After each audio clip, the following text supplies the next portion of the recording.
هو احنا بنصلي التراويح ليه؟ وليه بنصليها في رمضان بس؟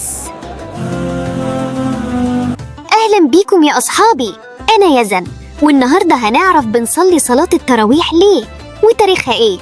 صلاة التراويح دي صلاة بنصليها بعد صلاة العشاء في شهر رمضان بس.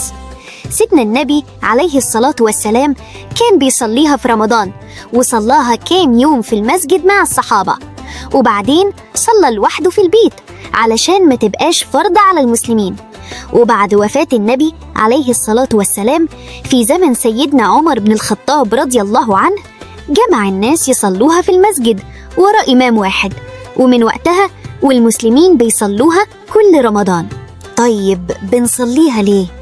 بنصليها علشان نقرب من ربنا أكتر، ونسمع القرآن كامل خلال شهر رمضان، ونزود حسناتنا ونغتنم بركة الشهر الكريم.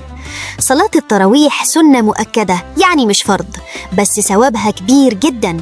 عشان كده المساجد في رمضان بتكون مليانة مصلين، كلهم واقفين صف واحد ويدعوا ربنا ويطلبوا المغفرة. يلا بقى يا أصحابي، نشوفكم في يوم جديد من يوميات يزن في رمضان، وما تنسوش تشتركوا في قناتي عشان كل يوم في قصة جديدة. مع السلامة.